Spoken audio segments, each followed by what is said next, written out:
everyone who have joined the today's webinar. So, on behalf of Lawchemy, I extend a warm welcome to each and every one of you. I'm moderator Om Bharat, your host for this evening's webinar. So, we are truly and we are extremely glad to see you all, everyone, in today's webinar. And the importance of today's webinar, which is going to be held on the ethical and effective use of legal research and its insights, challenges, and future pathways. So, legal research is the foundation of good advocacy, sound policy making, and meaningful academic work. So, in today's past and in a very rapid way, the legal research is really very important in our field, in the advocacy field.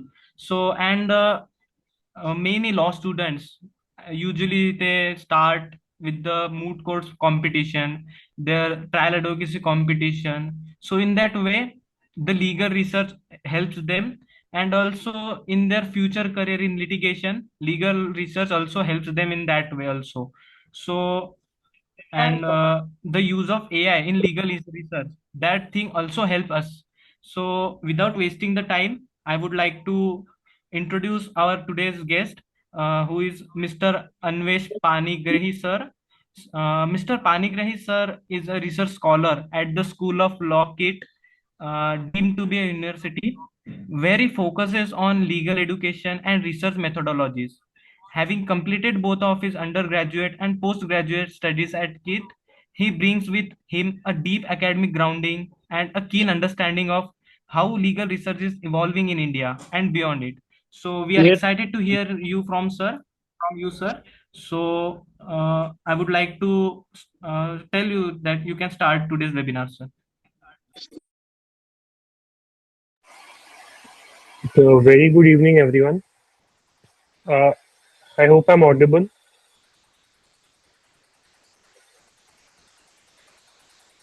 Yes, sir. Okay. So before beginning, let me put a very simple question to all of you. I'm sure most of you use Google, right? So have you ever Googled something legal and ended up maybe more confused than you when you started?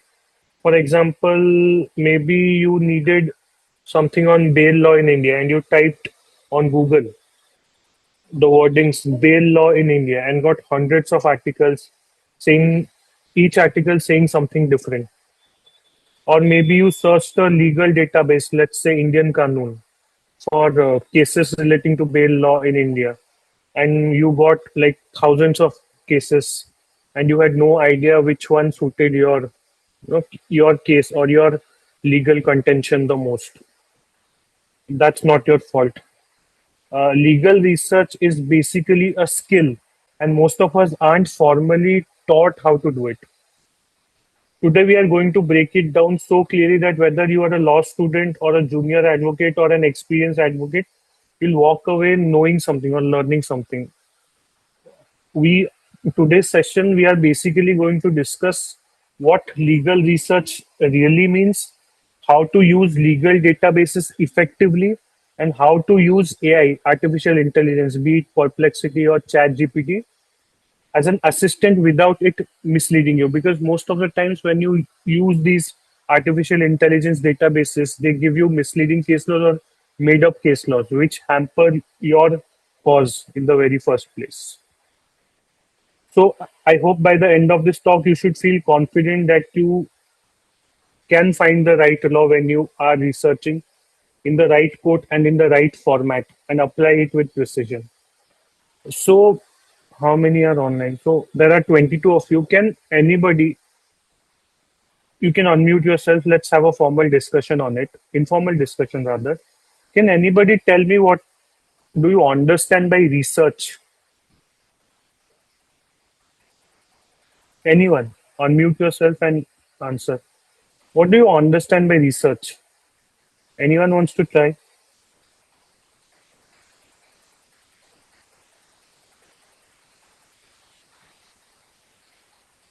Anyone? You can unmute yourself and answer.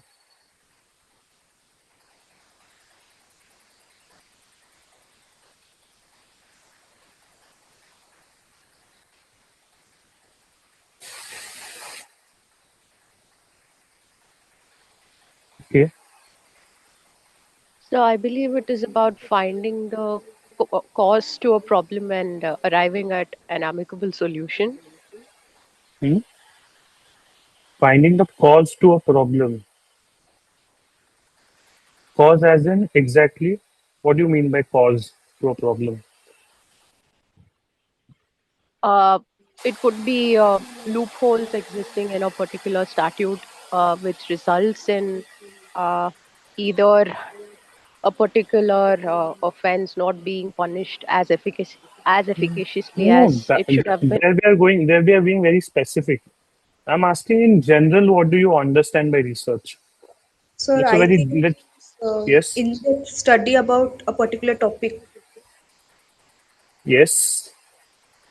So you are basically discovering existing knowledge, right?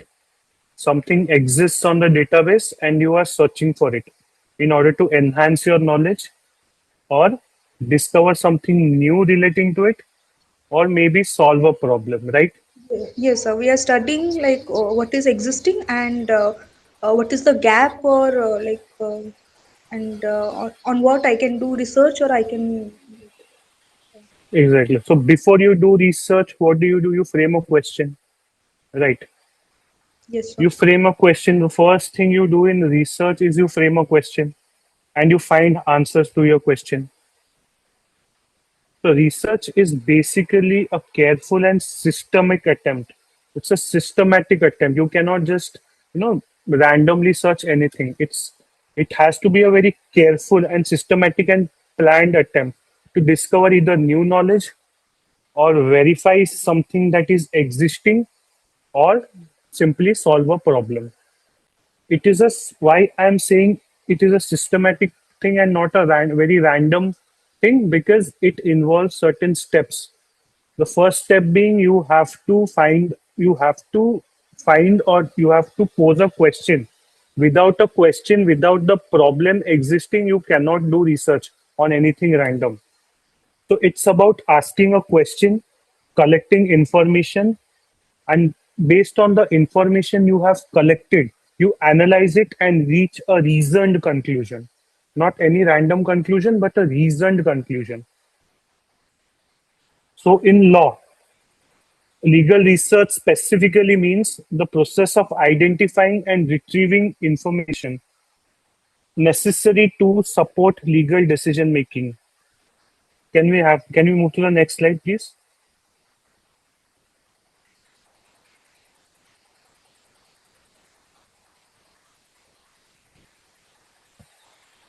So research is, as I said, it's a very systematic process of asking questions.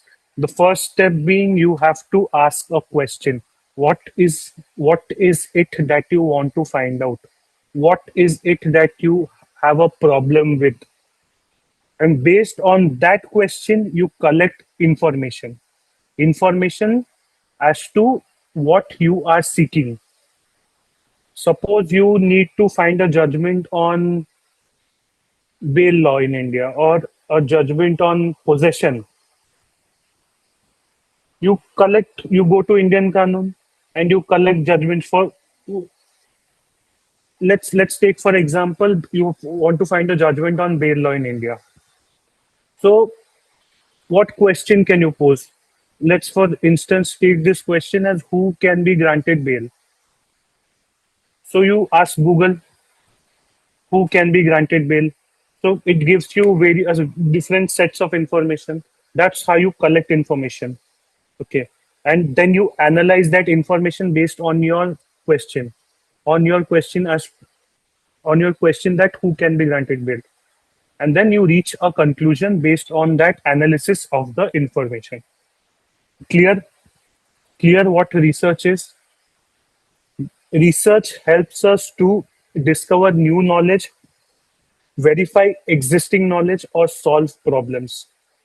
The very the very basic purpose of research is either discovering new knowledge, something very new that was not existing prior to your search, or you need something you verify already exists. You're verifying something that already exists or solve problems. So, what do you understand by legal research? Now, very specific question. What do you understand? We understood what research is. Now, what is a legal research? Anyone? Let's keep this very this. Let's keep this discussion based because lecture becomes a very boring thing. So let's discuss. What do you understand? What do you understand by legal research? It's a very specific type of research which all of you must be undertaking, I believe. Well, I personally do that every day. So what do you understand by legal research? Anyone?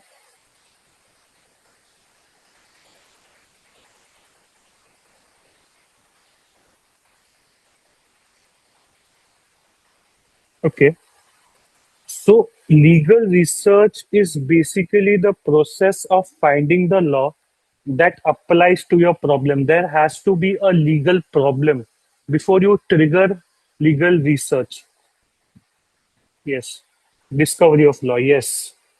There has to exist a legal problem before you trigger or before you initiate or you start with a legal research. It is the very process of finding the law that applies to your problem and understanding how courts interpret and apply it. That might sound very simple ki ha, there is a law and we find out and see how courts apply it, but in practice it involves a very it involves a lot more than just looking it up. Let's I believe all of you are law students. Let's suppose tomorrow you graduate and become an advocate, a practicing advocate, and suddenly your client or your friend, a friend of yours, a very close friend of yours, comes up to you and says, "Ki bhai, my or friend, my neighbor has built a wall blocking my sunlight. Can I sue him?" They ask you a very simple question, everyday problem. Neighbor building, a block, a wall beside his house, his or her house, blocking his or her sunlight. So he asks you, can he sue? So what will be the first thought that comes to your mind? That will come to your mind.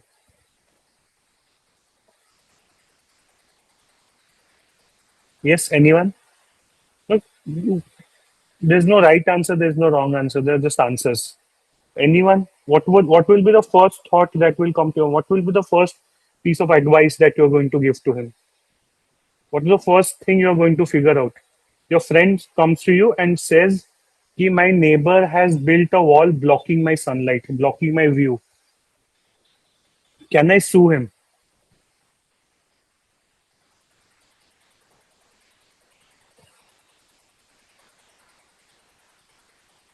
What is the question? What is the first question? No, I'm not asking the answer. I'm asking what is the first question that is going to pop up in your head while you are giving him or her advice. What are you looking to figure out here? Anyone?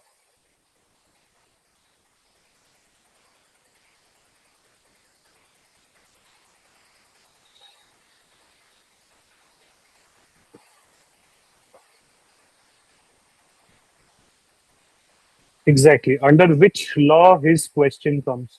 The first thing that you are going to be on a lookout for is you have to figure out is which branch of law this falls under. Because you can, if it is a criminal proceeding, you cannot move before a civil court. And if it is a civil matter, you cannot move before a criminal court. You have to decide what branch of law. What branch of law does this act of his neighbor falls under? Whether it is property law, whether it is environmental law, whether it is criminal nuisance, what law does it fall under? Next thing, then you need to find out the statutes that are relevant. First, you have to figure out under what law his act falls under. Then you move to the statute, the particular statute. Next, you look for a case law that support your contention. That is saying that the act that the other person, that the neighbor of your friend has done is illegal. You have to look for such case laws. Last, you also look at municipal laws and regulations regarding building of wall, blocking the view of your neighbor. You have to look at local laws also. Clear? What are the steps you are going to follow? I hope everyone is clear. So legal research is identifying and retrieving information to support legal decision making.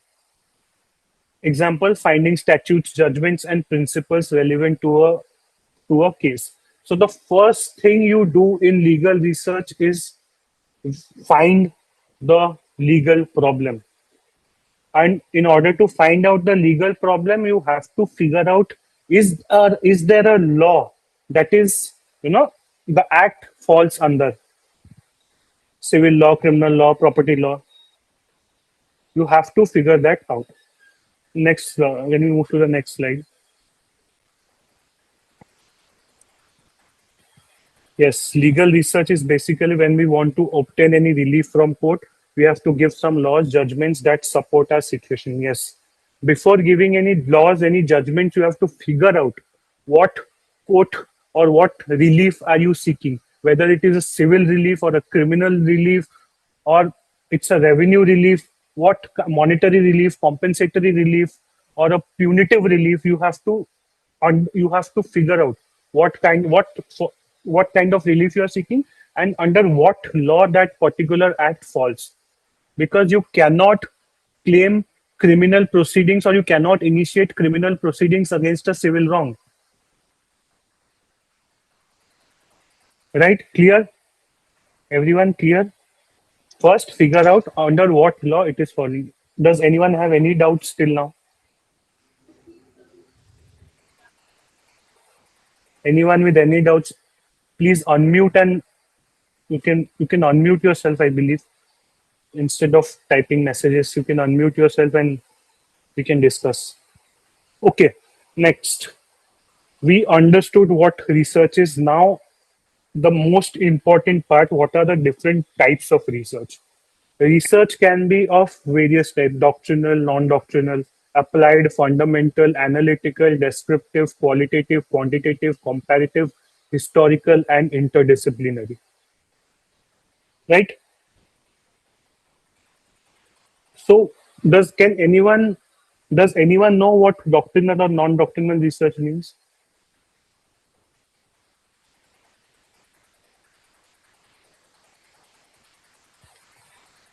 So doctrinal research is basically researching or reading case laws, statutes, judgments, constitutional provisions to understand the law as it is.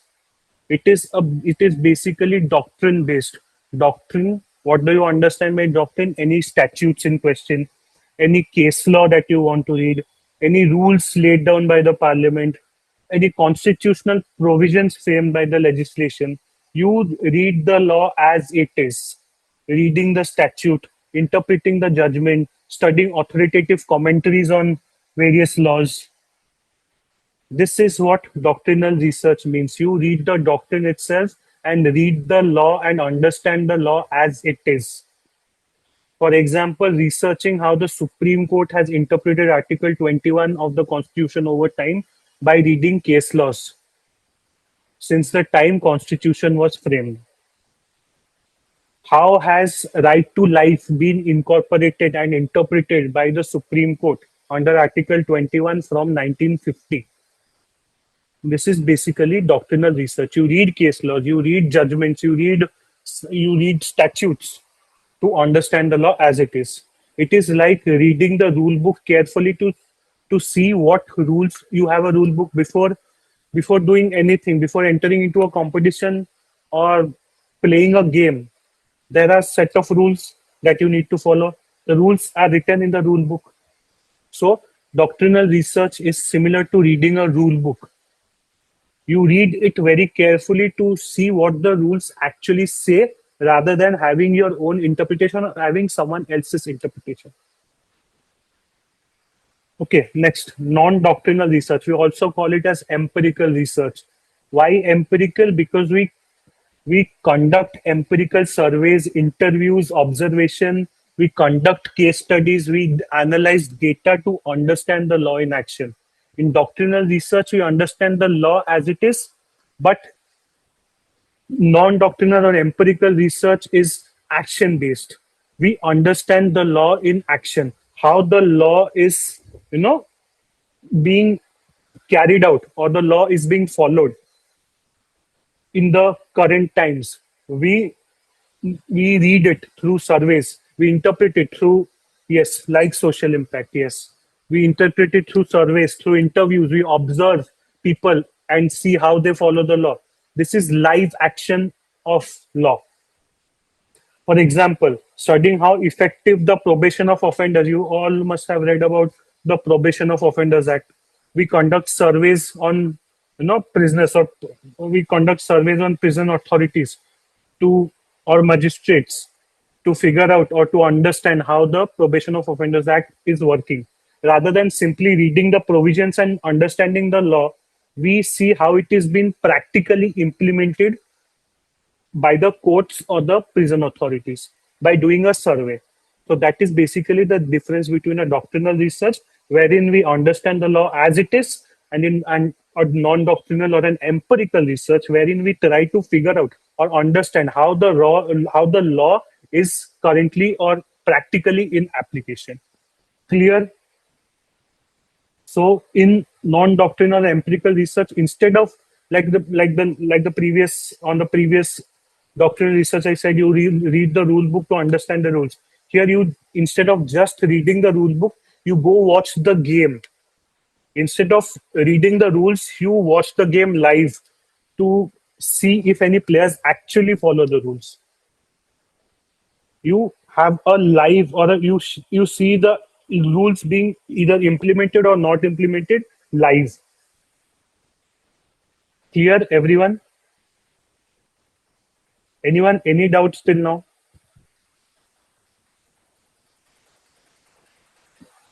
Then we have applied research. Applied research is basically immediate application of a policy or practice. You immediately apply.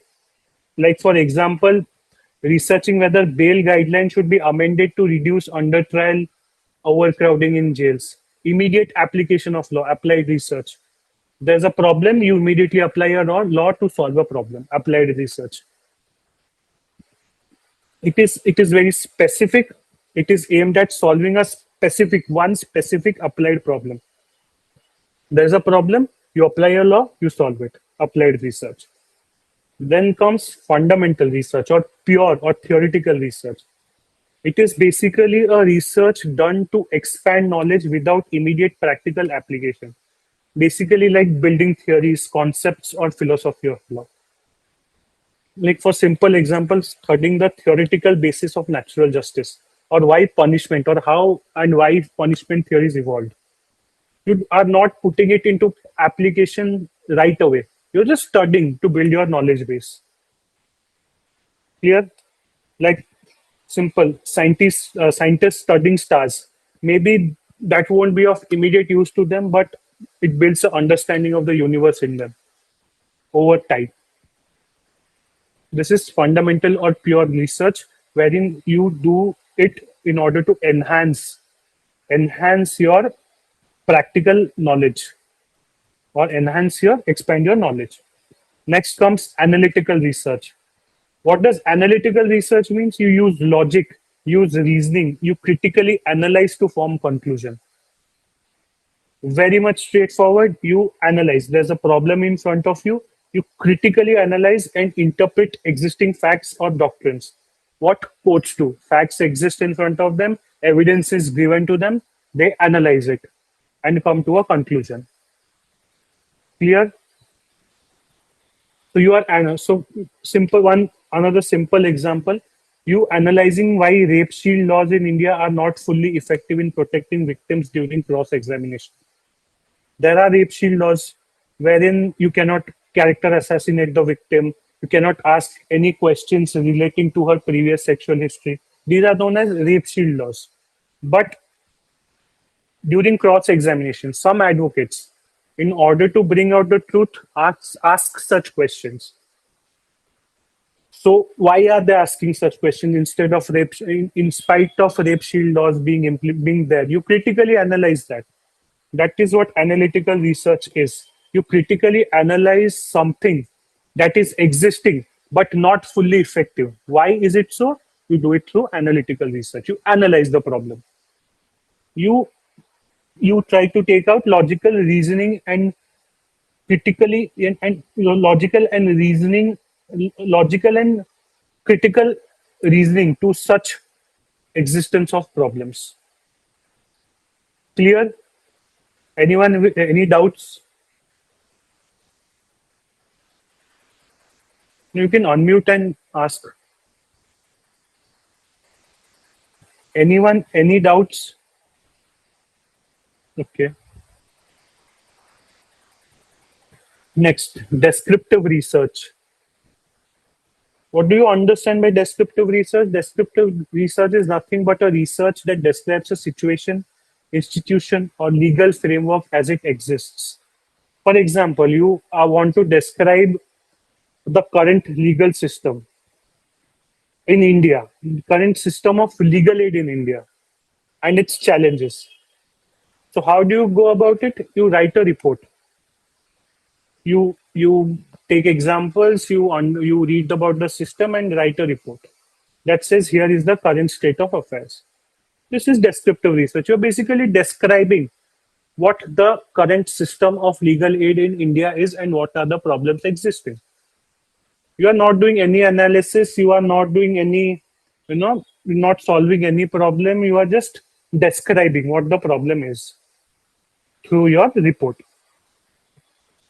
Next, qualitative versus quantitative. This is a very, very interesting, wherein if you pursue higher education in the form of your master's or doctorate, you will be asked the very simple question, are you going to pursue a qualitative research or a quantitative research? While most people pursue qualitative research because it is based on observations, experiences, interviews, case studies, focuses on depth, rather than quantitative, because quantitative is most scientific in nature. It's based on numbers and statistics. For example, let me give you, qualitative is nothing but the surveys you conduct or the questionnaires you circulate.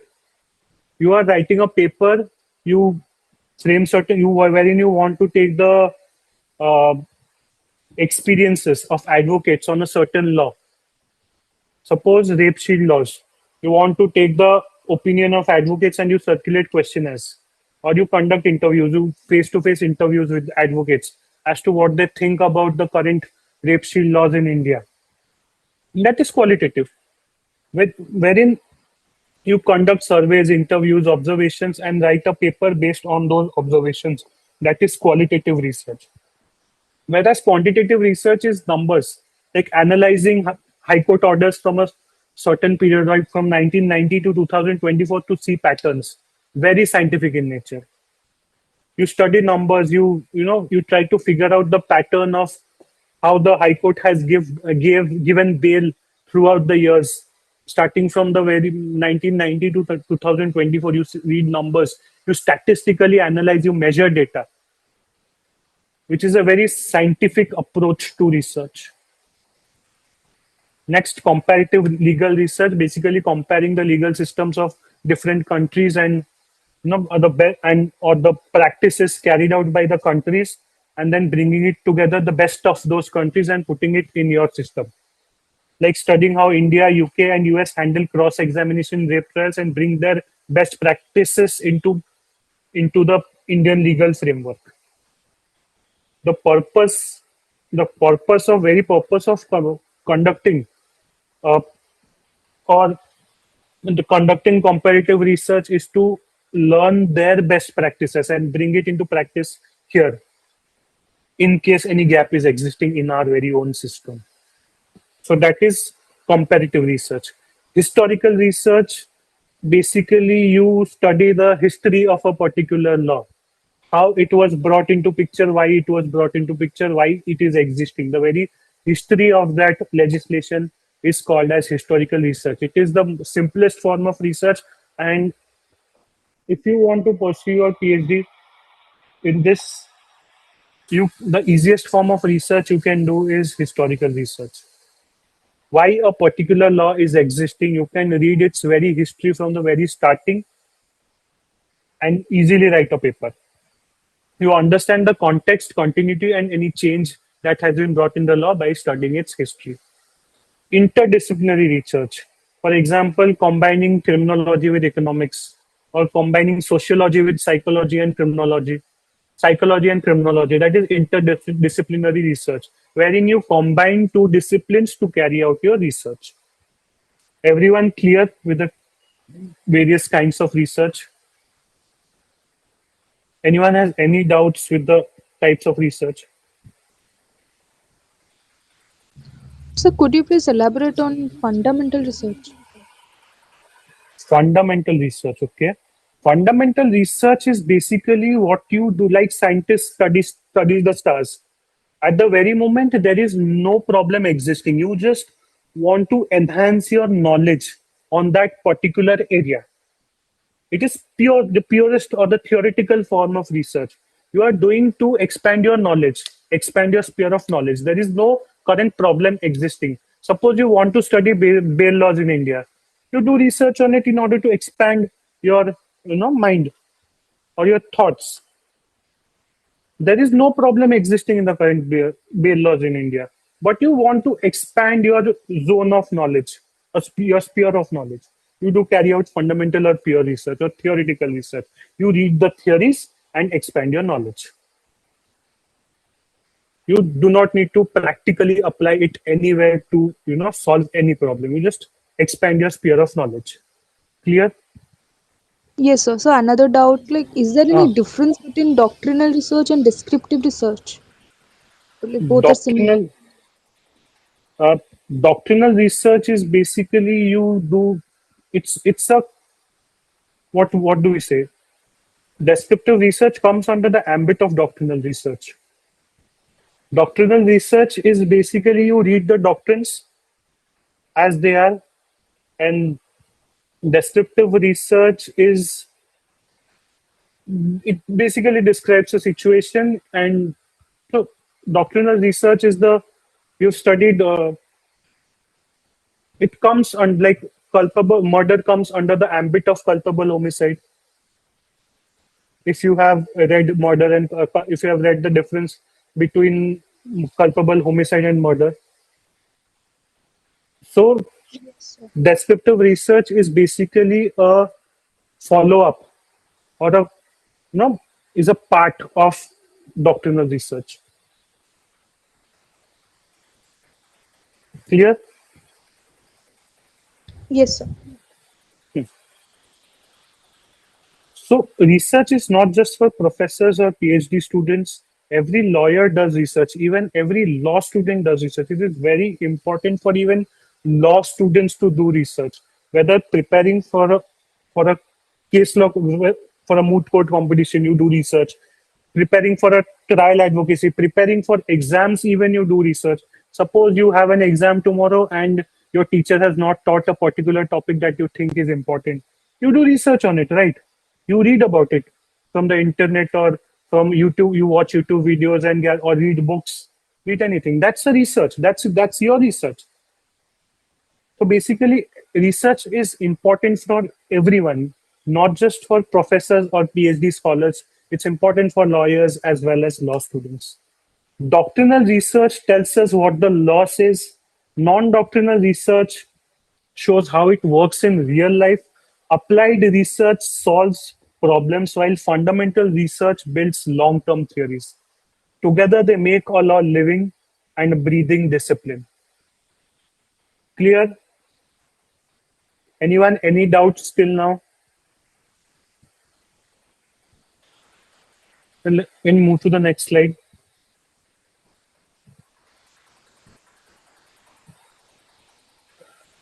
Okay. So research is in law is not just for academics or judges. Lawyers prepare arguments, advise clients, draft contracts based on their research. Students build analytical thinking and write papers and prepare for competitions, be it moot court competition, trial advocacy, even prepare for exams based on the research. Policymakers reform laws and improve justice system through research. Together, doctrinal, empirical, applied, and theoretical research keep the law alive and evolving. Without research, law becomes very stagnant. Law requires research to be evolving because the society never stays the same. Society is evolving with the moving time. So in order to evolve with the society, there requires to be change in the laws. And what do you do in order to keep the law evolving? You need research. Next slide. Next slide. We discussed what legal research is.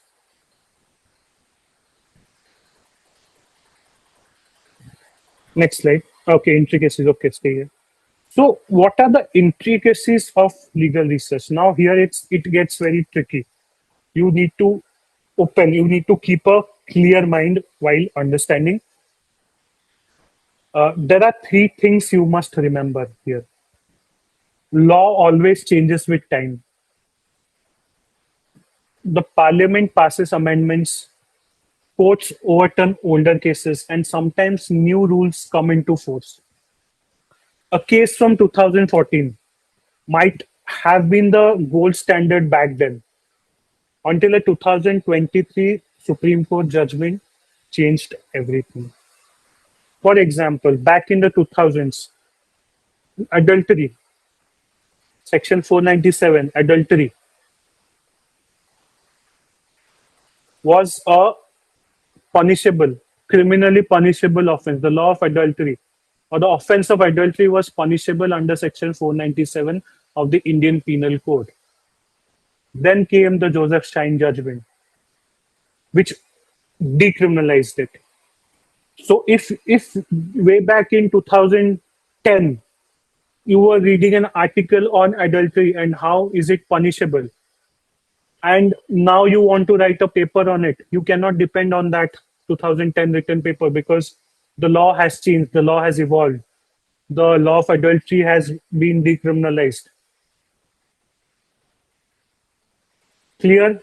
Law changes with time. Law is never, you have to understand that you have to do research every day in order to, you know, keep tab or keep hold with the latest developments in law because law is ever evolving. Law always changes with time. Next, jurisdiction matters. For example, you cannot go to the Supreme Court as an advocate, as a practicing advocate. You cannot go to the Supreme Court and say that my state high court gives this ruling, so it is binding upon you too. No, the Supreme Court's ruling is only binding on all courts. A high court's ruling bind only subordinate courts within that state.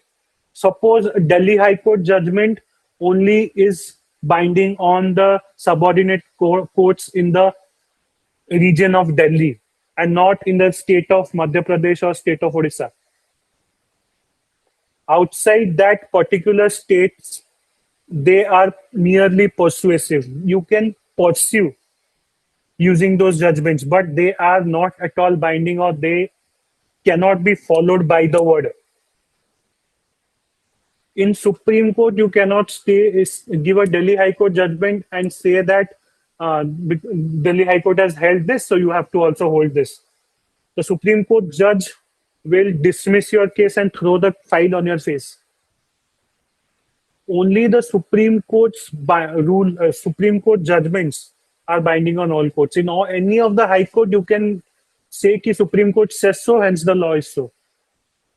But in Odisha High Court, you cannot say that the Delhi High Court has held that, so you have to also hold that. No. Delhi High Court judgment is only binding on the courts in Delhi, the subordinate courts in Delhi. Clear? Jurisdiction matters. Law changes with time, jurisdiction matters. And third, source or credibility is everything. Because not everything available online is reliable. You know, like I was saying, an article written on adultery in 2010 might be the gold standard back then. But now, if you refer to that article and write a research article based on that article, your article will be rejected because law has changed. The law of adultery has changed. It is no more punishable. So you cannot refer to old articles and write something on a very burning topic right now. You always have to keep tab. You always have to use credible sources. You always have to use credible databases to find your sources. You cannot just quote from a random website and use it in your research article. You have to quote from reliable sources or reliable blogs or reliable articles from primary sources. Clear? Clear till now? The intricacies of legal research. You have to not just find the law, but you have to understand how it is being applied.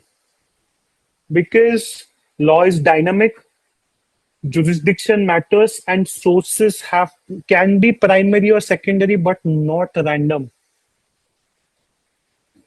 Primary sources are case laws and statutes, whereas secondary sources are commentaries or articles written by high impact authors. High impact authors, as in advocates, senior advocates, law professors, law PhD scholars, not student written articles. You cannot refer to a student written article and claim it to be a reliable or authoritative source. Credibility matters. Credibility is the key. Cannot use outdated articles, cannot use unauthoritative sources from random websites to quote in your research article. You have to be very specific and your sources have to be very credible and high impact in order for your research article to be accepted in a very high impact publication. Clear? Next slide.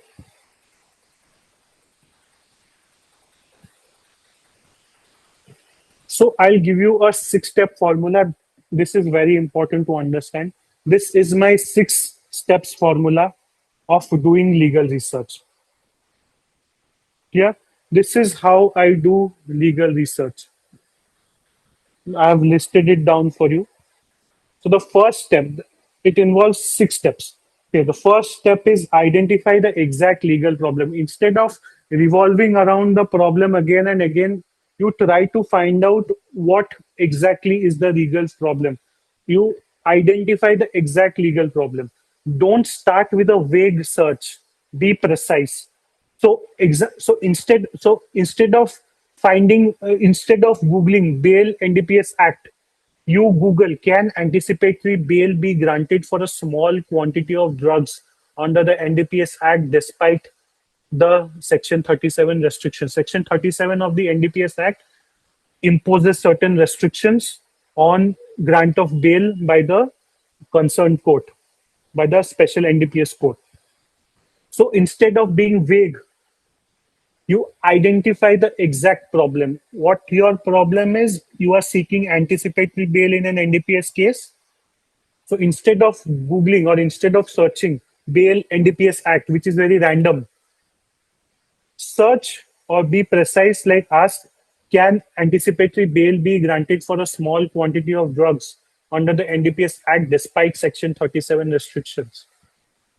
You are very specific here. Instead of searching bail in XYZ Act, you search, can bail be granted in XYZ Act in spite of these restrictions existing? Google or the search engine where you are searching it, be it Manupatra or SEC Online or Google, it will give you a specific answer, a very concise answer, or the answer that you are looking for or researching for. So it is very important to identify and define what the exact legal problem is.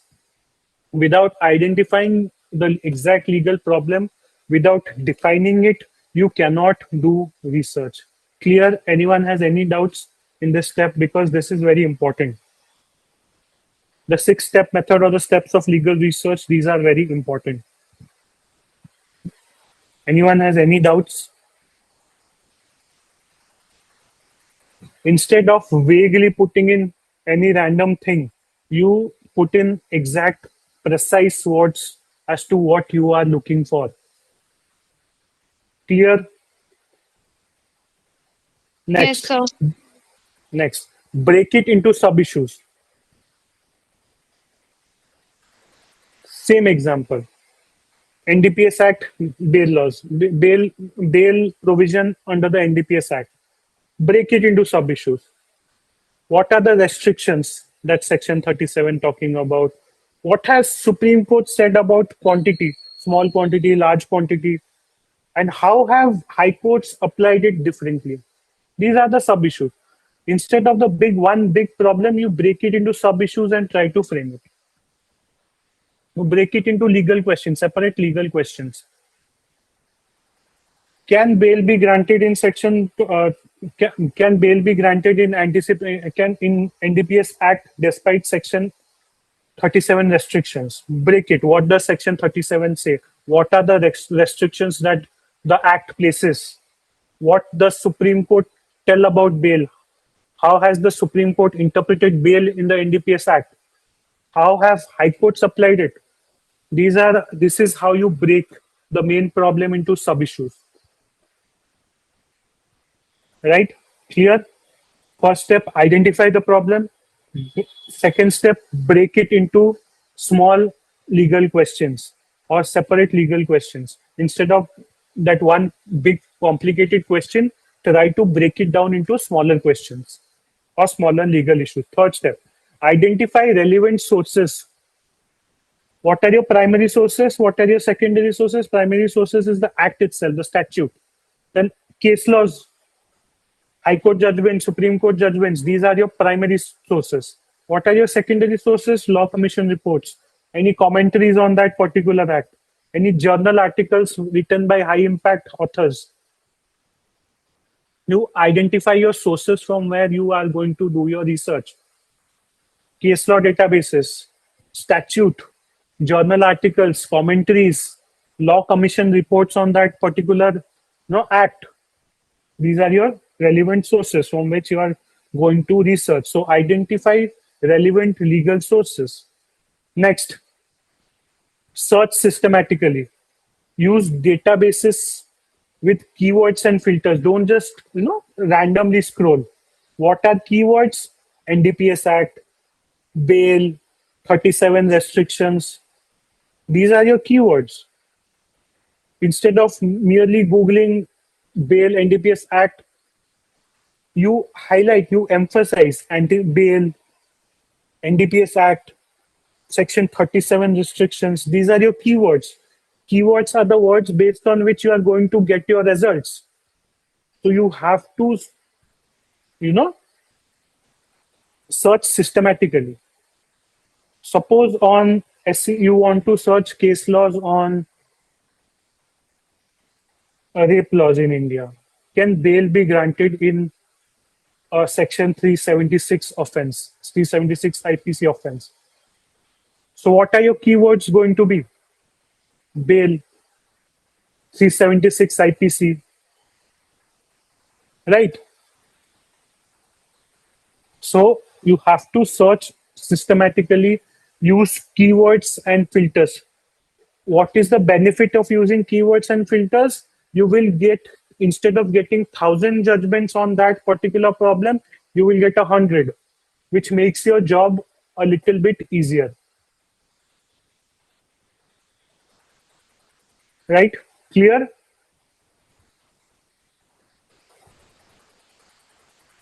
Sir, could you please Yes. suggest some website that we can refer while doing legal research? Uh, SCC Online, Manupatra, Hein Online, JSTOR, Indian Kanun. Only free website that will be available to you will be Indian Kanun. Others are subscription based. It's live law. Yes. Okay, sir. or various, commentaries like your case law journals, be it SCC. SCC comes in a physical, book, binding book. You can do that. That, but most of these databases are subscription based. Free one, I can, as much as I can recollect, the only free one is Indian Canon. So if you are looking for case laws on Indian Canon, you have to use certain keywords and fillers. Like I'll be covering next Boolean operators for a research that I use during my research. So the fourth step is search systematically. Use databases with keywords and filters instead of anything random. Next, analyze and synthesize. Read the full judgment. Don't just skip through the summary of the judgment. Read full judgments. Identify the ratio and the obiter. Learn to differentiate between the obiter and the ratio. When you are reading a judgment, you need to identify what reasoning has the court given to reach to that particular conclusion, instead of merely reading the head note and skipping it. You have to read the full judgment. Reading judgments is very important. You have to identify the legal reasoning. In order to solve your problem, you need to apply that reasoning to the given by the court in that particular judgment to your problem. Here, you need to analyze the judgment in full instead of just reading the head note or just going through it without understanding anything.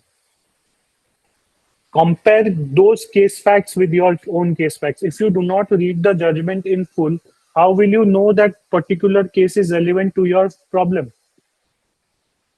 How will you know that the ratio or the legal reasoning given in that judgment is relevant to your case? You need to read full judgment. You cannot just read the head note and expect that you have done research. So analyze and synthesize properly. And the last step, update and verify. Apply law to facts to reach conclusion. Suppose you are referring to a case that has been overruled. Do not do that. You have to be, updated with the latest case laws. You have to, you have to be verified if that case law or if that point of law is still relevant in the present times. You cannot just use an overruled judgment to support your contention. You always have to use current laws or current judgments. Never go beyond the judgments that are older than 5 years from now. So if you are referring to a judgment in 2020, if you are in 2025, if you come across a problem, refer to judgments on that point of law from 2020 to 2025. If you are not getting any judgment, then only move beyond 2020. So you need to update yourself. You need to apply the law to facts to reach conclusion. You need to verify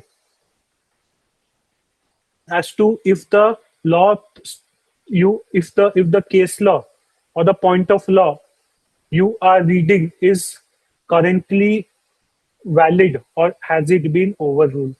Anyone has any doubts till now? The 6 steps in legal research. Okay, next slide.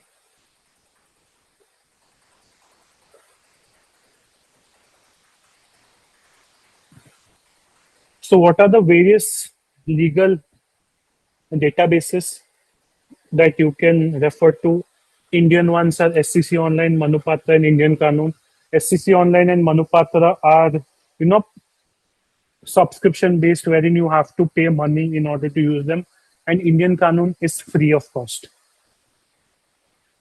For international case laws, need to use Westlaw, LexisNexis, and Online, which are also subscription based, and you need to pay money in order to use them. And next, there are certain Boolean operators that you need to use while researching, and operator, or operator, not operator. Okay. Can you move to the next slide?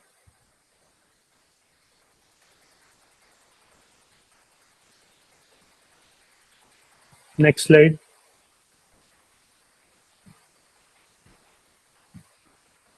Hmm. This is after steps in research. This is one of the most effective techniques. What I call it is a search technique for maximum efficiency. There are three operators: and operator, or operator, not operator. What and does is it narrows the search. What or does is that it broadens the ambit of your search. And what not does is that it excludes terms that are not effective to your research. Here, so let's come to the and operator. Okay, Boolean operators. So Boolean operators basically mean that the if this then that of legal research. We popularly call it the if this then that of legal research. So think of it as this way, that Boolean operators are instructions you give to your assistant. Suppose you have an assistant, treat these search engines as your assistant. So these Boolean operators are basically the instructions you give to your assistant. The first Boolean operator, and the most important one of them, and operator. So what it does, it basically narrows your search. So and by using and Boolean operator, you are telling the system or the search engine that only want results that have both these things together. Right? Suppose you are searching for an article or for a case law that contains both the terms freedom of speech and parody together. So on Indian Kanun, for example, since it's free, let's use Indian Kanun. So you want a case law which contains the terms freedom of speech and parody together. In the search engine, you type within double inverted commas freedom of speech, AND capital within double inverted commas parody, and then and enter search. Click on search. It gives you results where freedom of speech and parody are both mentioned in the same document. So instead of searching through hundreds of case laws, it gives you a limited number, let's say 20 case laws, which contain both the words freedom of speech and parody together, which makes your research very easy. Clear? Anyone has any doubts? And operator basically gives you results. It narrows down your research. It gives you results where both the terms that you are searching for are present. It's like when you are going to a shop and telling the shopkeeper that I want a shirt and a tie. If you don't have both, don't bother to show me anything. So the shopkeeper doesn't show you anything because he doesn't have both. You go to a shop and say, show me apples and bananas. If you don't have both, don't show me anything. It doesn't show you anything. It's making your search ambit clear. Give me judgments wherein both the words are contained together. Otherwise, don't give me anything. It only gives you those judgments wherein both the terms are contained together. Clear? This is how you use AND operator. Instead of going through hundreds of judgment, judgments. It gives you it narrows down your search to a limited number of judgments, which makes your research easier. Clear? Anyone has any doubts?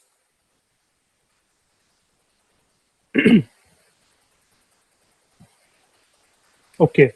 Now let's move to the OR operator.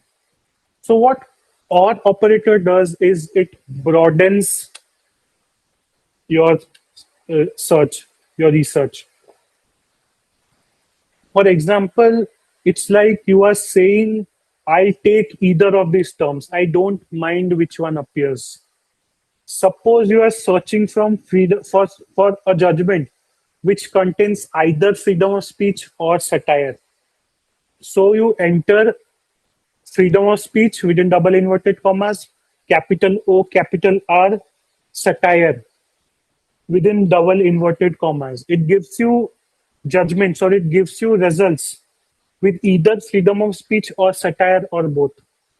It broadens your search. So you are looking for judgments wherein either of the words are mentioned or operator is for you. So why do you use it? When there are synonymous or related words. There are words related to satire which are synonyms of satire or synonyms of freedom of speech are used. So it gives you those judgments also. It's like when you go to a restaurant and order, I'll take dal or rajma. Either works for me. You give me this or that. Both of them work for me. And you are specific. Ki I only want these terms, judgments which only have these terms. Whereas in all, you give the search engine an option. Give me this or this. I am okay with both. So as a result, it gives you synonymous words as well, wherein words that are not similar in meaning to the words you are searching for are also reflected in the judgment. So you get a broad category of judgments instead of a narrow one. Clear?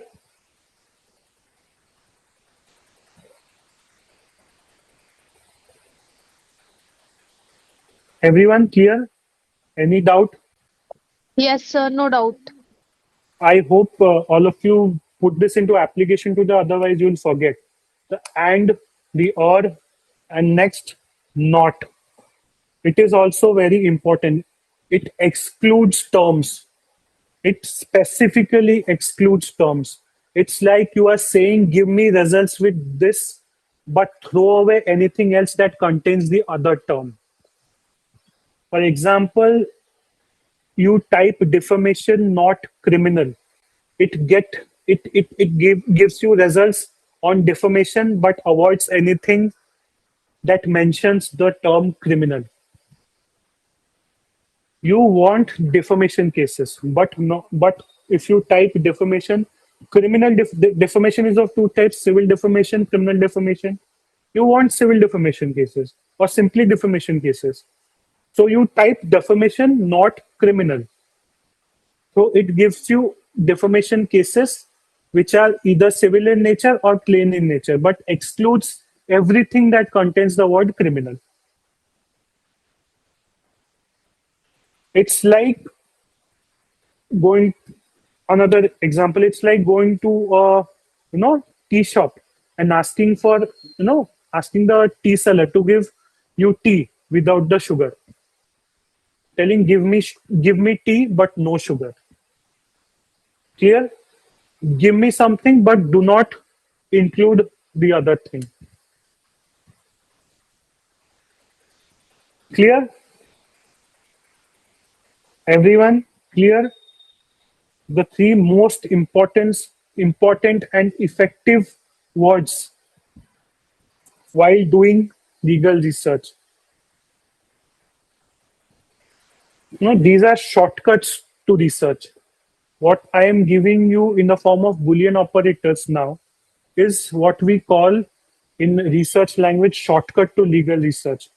Instead of wasting hours reading judgments to find out something related to your case, you can use these Boolean operators and filter out your judgments or filter out your legal research. Clear? Next slide. Can we go to next slide?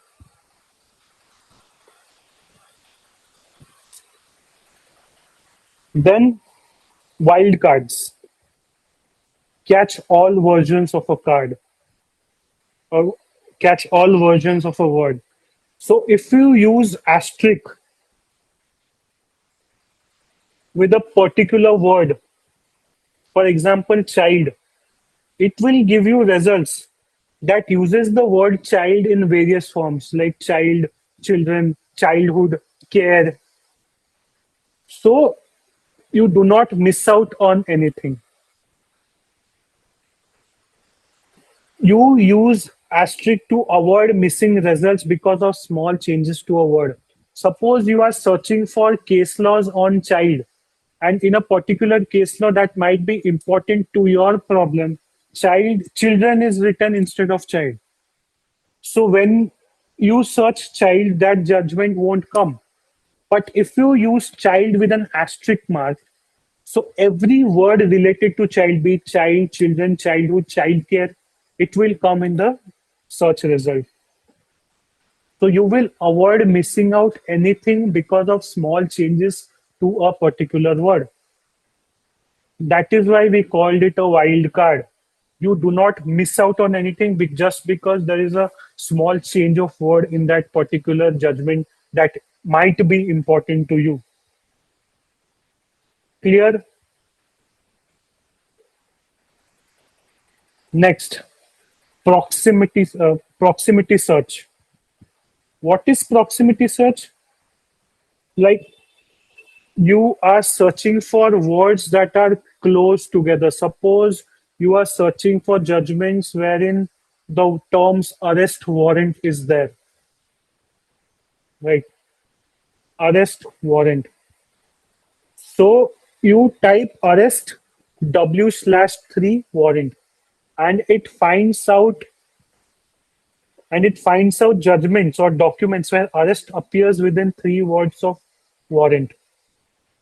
So it will catch words like arrest without a warrant or arrest pursuant to a warrant. So this W/3 is within 3 words, W/N. N is the number of word within which the second word appears of the first word. Arrest W3 warrant. It finds documents where arrest appears within 3 words of warrant. Arrest W4 warrant. It finds judgments wherein warrant appears or arrest appears within 4 words of warrant. So this number after W slash indicates within which the second word appears within the first word. Clear? So so let's give another simple example. So if you are reading a recipe where milk is appearing right next to boil, or milk appearing right next to boil is very important. And if milk is on page 1 and boil is on page 10, they might not be related. So it is very important for you or for your search the words being in close proximity with each other. If one word appears on the first page and the other word appears on the 10th page, they might not be relevant to you. Clear? Anyone has any doubts? This particular syntax is very confusing. If anyone has any doubts, can ask. This proximity search, W/number, make sure that words that are close to each other appears in your search. N being the maximum number of words allowed between them. So if you are searching for arrest W3 warrant, so between arrest and warrant, there can be 3 words. If you type W3, W/4 Within between arrest and warrant, there will be 4 words.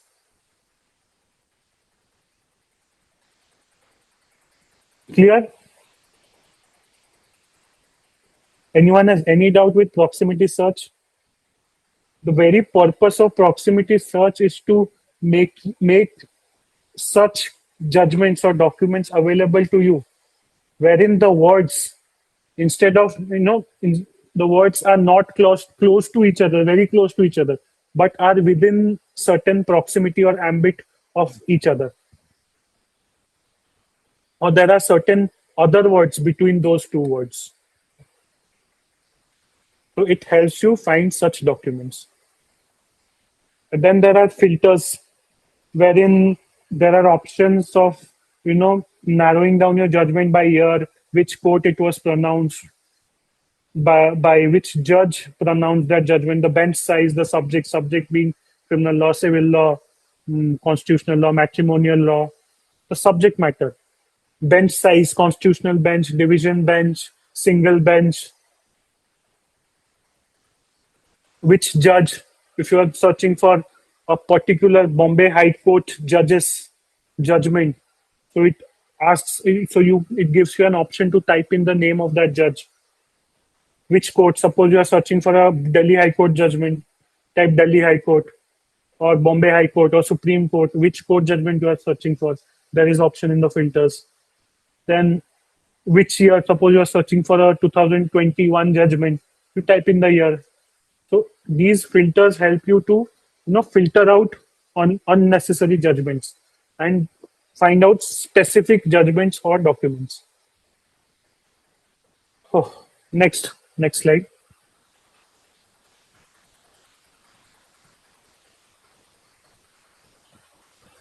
So, so many people or many students ask to me, is AI or artificial intelligence very useful?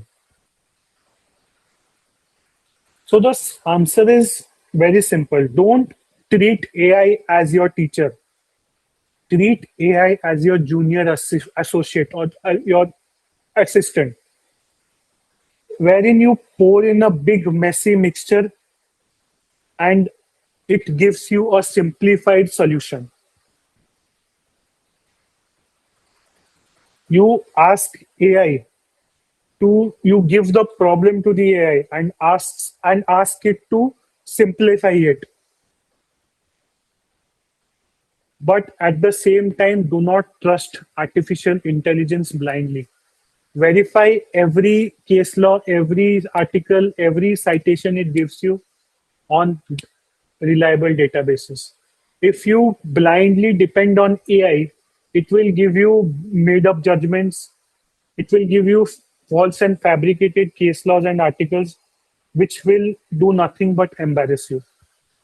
So AI is like a super fast junior associate, quick, confident, and occasionally wrong. What you need to understand is AI can be occasionally wrong. Hence, every result it gives you, you need to verify it thoroughly. What AI can do well, it can suggest search terms and sub-issues that you might miss. It can summarize long judgments for you after you have verified them. It can suggest case names for you to check. Suppose you have a problem at hand and you are not getting that case law. You can ask AI, he give me this XYZ case law on this problem. And AI gives you a case law. Do not blindly trust it. Google that case law, or if you have access to any of the databases, check it. Put in the citation that AI has given you, ChatGPT has given you, and use it only and only after you have verified.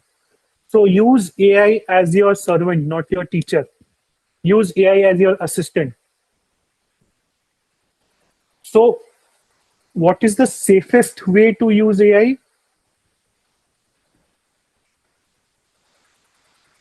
You can ask it for ideas, but do not blindly follow them. You can ask it for case laws, but use them only after you have verified from credible sources that those case laws exist. Because More often than not, AI gives you fake citations and fake articles. So you need to verify. Take that list to, let's say, SCC Online or Manupatra and verify that case, or even Indian Kanun. Verify the case before you are using it. Discard anything that AI gives you if you cannot find it on an official database. Because that if you cannot find it on any official database, that thing does not exist. So you need to use AI very carefully. Do not blindly trust it. Only then use AI to summarize or format verified material. You use AI to only summarize verified material. Suppose you download a 1,000-page judgment and you are very impatient or you are not able to read all those 1,000 pages. Upload it on ChatGPT and analyze it. It makes your job easier. So instead of reading the 1,000 pages judgment, you ask AI to summarize it and analyze it for you.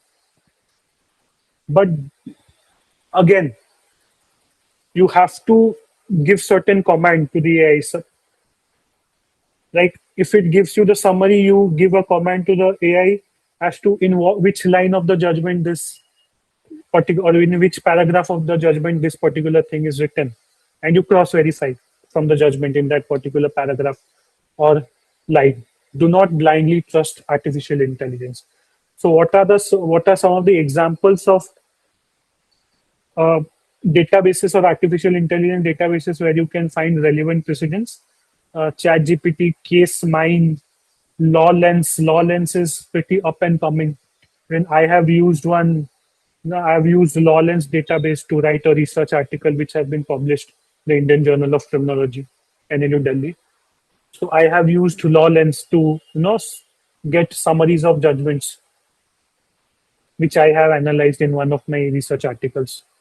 So these are very effective tools. CaseMind is subscription based, wherein it gives, along with the judgment, it gives you a summary of that judgment. ChatGPT, you have to, upload the document in order to analyze. So AI Assist, even Manupatra SCC Online have that AI summarize button now, wherein by clicking on that, those databases, summarize the judgments for you. So every database is now using AI to summarize case laws. But you have to be very careful. You have to verify those AI outputs against authoritative sources. Remember, AI is a tool, not a substitute for legal judgment. It is merely a tool, and you always have to verify. Okay, next slide.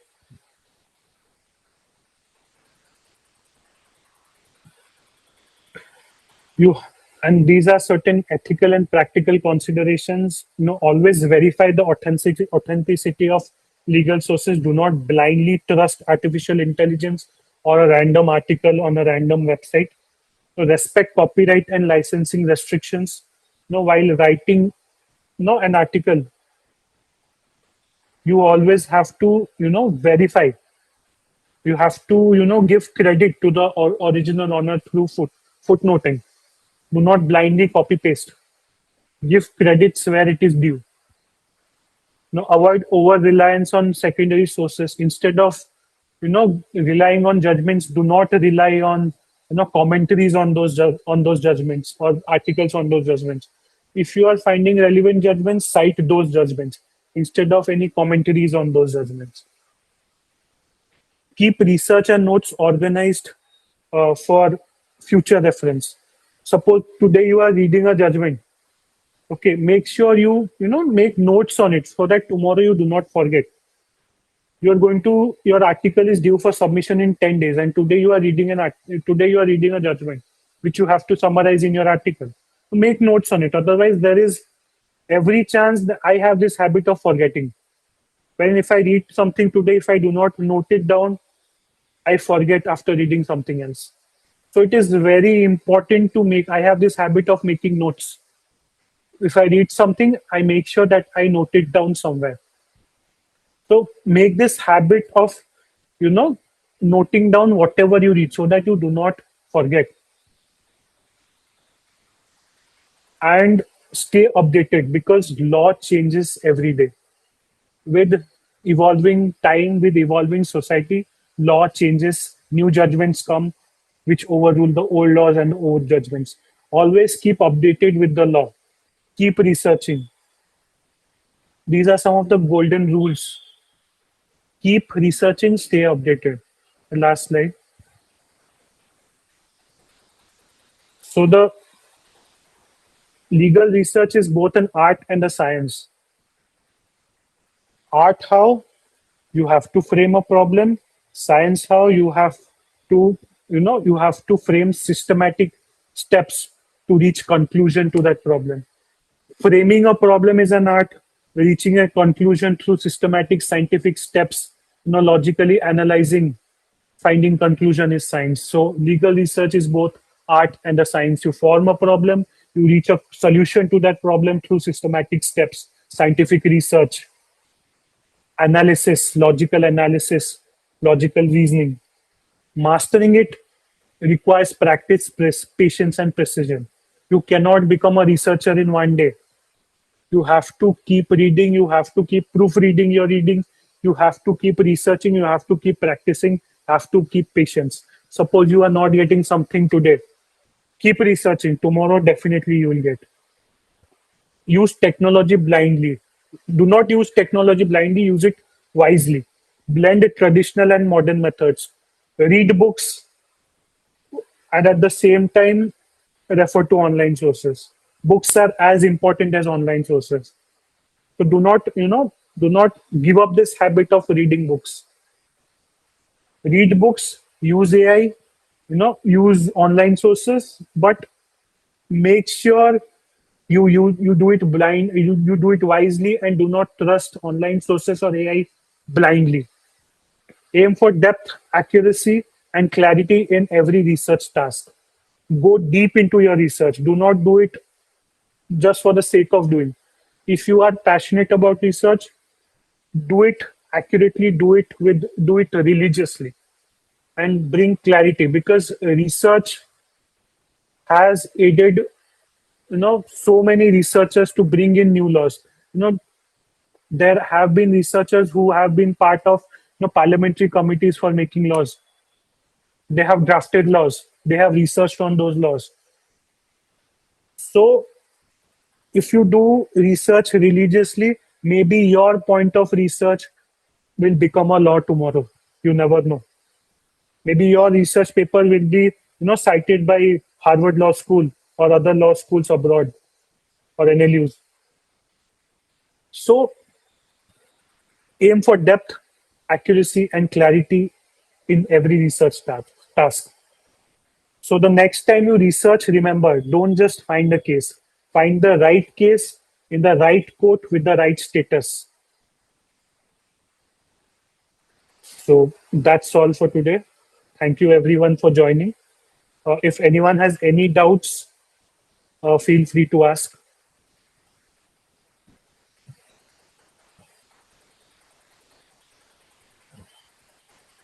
Anyone has any doubts, you can reach out to me on LinkedIn, or you can reach out to me on mail.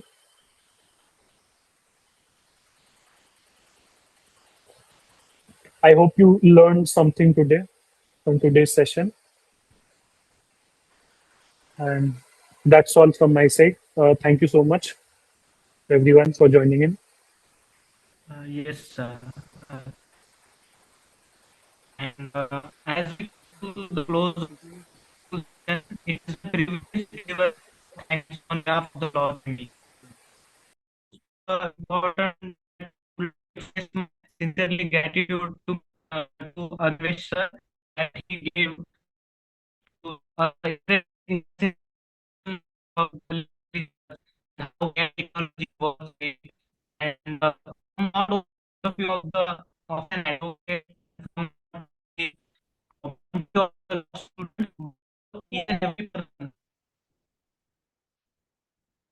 who is who is doing legal research from that point of view. And